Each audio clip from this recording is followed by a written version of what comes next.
In a beautiful luxury building, the thief and one of the masters of the black market met. The golden Buddha gleamed as it was presented to its buyer. The maximum amount the man was willing to pay was 200 nyang, since it was not an easy object to sell. The one-eyed man showed great interest in the boy and wanted to know how he had survived after stealing something so important. The young man then shrugged his shoulders and threw up his hands, since he could not even tell him for sure how he managed to escape. So, as he handed over the money, the buyer warned the thief about the increased surveillance of government officials, which was due to the capture of one of Hunan's top criminals. But the thief said with his head held high that he would not say anything about this exchange, even if he was caught. But a set of hurried steps was about to change the whole situation. The other employees opened the door to the boss's office to report an urgent situation.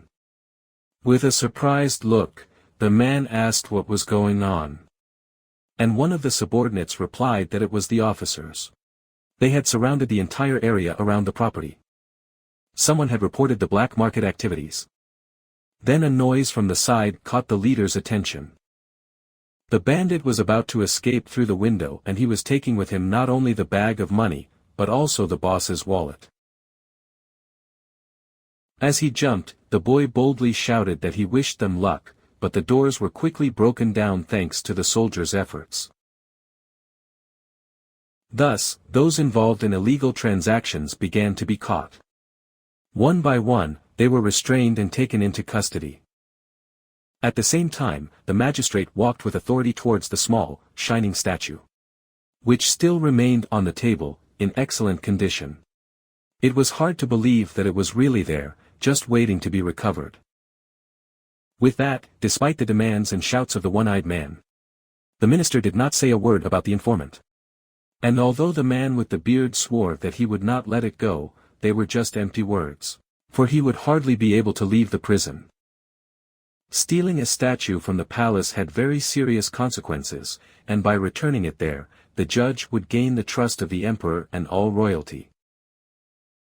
Following the protagonist's words was the wisest decision the magistrate had ever made. One could expect anything from someone like him. And the arrest of the gang leader was nothing compared to what they had just done. Meanwhile, the pursuit of the last of those involved continued far away. No matter which path the young man chose, the officers remained on his tail. Besides, due to the gold coins, making many maneuvers was out of the question. But the bandit needed to stay focused, if he didn't want to be executed. So, he accumulated all his energy in his feet and pushed off. He needed to reach the cliffs at any cost. Once there, the boy could finally breathe more calmly. The injuries on his hands became apparent as he leaned against the hard rock, and after panting for a long time, he let out a sigh of relief. He had barely been caught. However, the worst was yet to begin, thanks to the appearance of the god Marcialo. The thief then asked in astonishment how he had gotten there before him. But the protagonist responded with mockery, reminding him that Sun Wukong would always remain in Bu's hands. In this way, the bandit showed that his mind was completely immersed in confusion, until he firmly grabbed the bag of coins on his back and threw himself off the cliff without sparing any curses. Thus, in mid-air, he shouted that he would never be caught, an illusion that was able to draw some laughter from the merciless warrior. As he got further away from the top, the young man felt freer. And he was determined to keep running the moment he touched the ground. But his ankle was grabbed before his plan could be put into practice. The familiar figure of the martial god was holding him upside down. With a disdainful smile, the demon warned him to be careful when jumping from such a bad place, pointing out that the thief's clothes were full of tears. As soon as he stood up, he fled in despair, but Dan always appeared in his path, whether he was hiding in the stables or even in the darkness of the caves. Therefore, when the afternoon began to fall, the thief was already completely exhausted, and the warrior made it clear that the boy was in his hands. Thus, as promised, The amount of the debt was doubled to 10 million yongs. However, considering that he would hand over the stolen 2 million, the debt would only be 8 million. This made the boy so indignant that he forgot about his opponent's power and advanced. But he was thinking about the reward he had not yet received for defeating the gang. So he didn't pay much attention to the brat's audacity and took him back to the mansion. The janitor's angry shouts brightened the days in the mansion. Dust swirled around the irritable servant, who did his best in every job, leaving the house cleaner and cleaner. After being recaptured, Dan used him until he almost died, while only paying him 3 nyongs. The guy's life was getting really complicated. After being beaten countless times, Jiang finally gave up on his plan to escape. And when he realized that he was missing ingredients for the meals, he decided to visit the market. Since the house was in a remote area, the way to the city was very long. And that day, he had a miniature companion. She could barely keep up with him, but she always hid behind a tree the moment the cook turned around. I was only certain that she had not been noticed until then. Although her opinion was completely challenged the moment the employee asked why she was being followed, as there was no really valid justification. The girl did not say much, and an embarrassed laugh followed the silence. With that, Jiang Sampai ordered her to return to the mansion, as he would be punished if she got hurt. However, the little girl gently pulled him by the sleeve of his shirt and revealed in a low voice that she did not like to be alone. But that was not enough to change his mind, as it was too risky to take the child to a crowded place. However, she still insisted, stating that she would obey and stay by his side. This made the cook start to have doubts, since sending her back to the mansion alone was also dangerous. So he decided to take her, as long as she was completely obedient. On the way they passed colorful and ripe fruits. They fled from wild animals. And they even found a flock of beautiful yellow birds. It didn't take long for Somi to pick up Sonan. And the bandit didn't stop her from using him as a pillow, despite making it clear his discomfort with the child's proximity. Arriving in the city, the girl recovered her usual liveliness, but the people of the place seemed to be watching them carefully. And the way they behaved didn't show any positive inclination. Since the black merchant's arrest, things had become much more dangerous around there. And he could have already been decapitated. So the handyman began to think about what would happen if he, who was the real culprit, was caught. As he was considering the kind of death he would suffer, the treasure he was carrying was stolen. Pulled like a sack of potatoes, Somi was ripped from the shoulders of her protector, who barely had time to react. The criminal marked with an X ran with the girl trapped in his arms.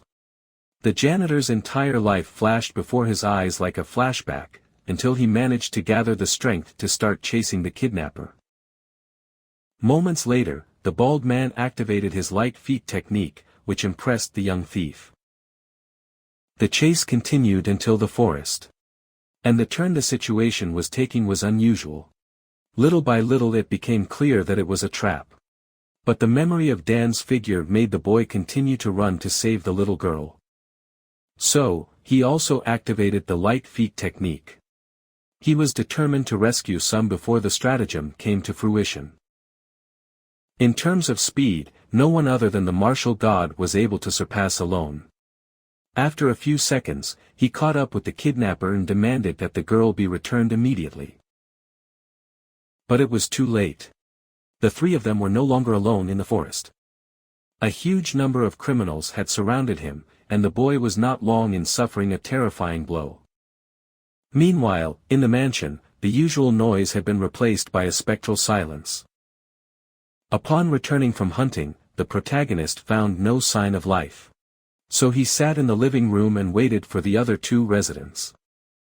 As time passed, the mansion seemed to grow even larger. Dan used to think that living alone was normal, but he had grown attached to the noisy days with his companions. So, he decided to go after Somi and Jiang Sampai, since spending too much time in the city center had become risky. However, they both found themselves in the forest, being trampled by a horde of men. They didn't have much time left. After beating Jiang Sampai enough and getting tired, one of the bandits calls Jiang Durong.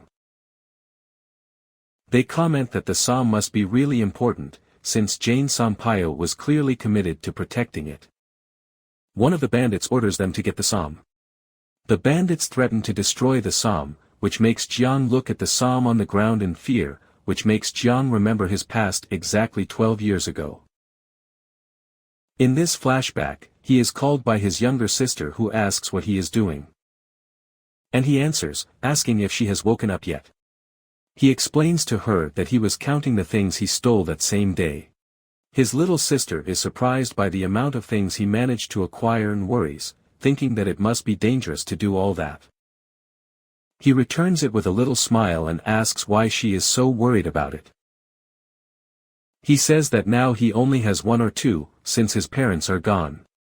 Jane says that she will take care of her until she gets old, which makes her sister happy. After the conversation, he surprises his sister with a new dress and she is delighted, and he does not miss the chance to feel like the one for having chosen something so special for her. He tells his sister about a super rich merchant who was parading through the streets that day. And of course, he didn't waste any time and went there and stole the guy's most beautiful clothes. Jiang takes the dress from his sister with a little smile. Jiang tells her that unfortunately she won't be able to wear it for at least 2 months. The sister looks sullen.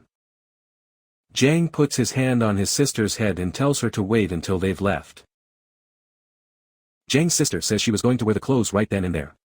Jiang starts laughing. In his mind he says he should have hidden what he stole better. Unfortunately that night his sister ends up disappearing. He looks for his sister in every corner of the city, desperately, wondering desperately where she went. Until finally he finds his sister badly hurt in an alley that no one frequented. He realizes that she ended up finding the clothes he had hidden that night. Upon seeing his sister injured, he begins to cry, feeling a deep pain for her loss. From that moment on, he began to hate children for being so disobedient. After the flashback, one of the bandits mentions that the leader of the merchant association was murdered because of the stolen item that Jiang gave him. He says that because of the death of the leader of the merchant association, they could do much worse things to get revenge. In Jane Sampai's moment of weakness, she is taken. And in an act of desperation, she tries to get out of the bandit's hands. The bandit tells her to be quiet and stop moving. In a reflex of desperation, Jiang Sampai grabs the bandit's leg. Jiang asks the bandits why they want Somi. The angry bandit kicks Jiang in the face, ordering him to let go of his leg. Asum, seeing this, screams for Jiang. Not knowing what to do, Asum bites the bandit's arm. He throws her to the ground hard because of the pain of the bite. The bandit, irritated by the bite, says that she will regret having done that. Somi stands up and raises her hands. She goes in front of Jiang as a way to protect him. Jiang Sampai is surprised by what Somi did, and asks what she thinks she is doing while disappearing and standing in front of him protecting him. The bandit, furious about the bite he just received, draws his sword. And Jiang Sampai, realizing the tense situation, shouts for Asum to run away. She replies that she won't do it. What makes Jiang remember his deceased sister smiling at him? With his heart in his hand, he begs her to obey, saying that if she stays there, she will end up dying. And this makes Jiang Sampaio remember his sister. All hurt. Somi retorts to him and says that if she runs away, he will be alone, which leaves Jiang and Sampa extremely unresponsive. The bandit, out of patience, goes after Somi, shouting for them to go to hell, and at the last moment Dan appears to stop the bandit. Dan holds the bandit by the hands with a furious look. Some, realizing that it was Dan who stopped the bandit, calls out to him. He watches her without saying anything, and sees that she is hurt. Dan, furious, throws the bandit with all his strength to the ground. Dan, with a serious look, says that the bandits will not have a good death, and prepares to face the bandits and protect Somi and Jiang Sampai.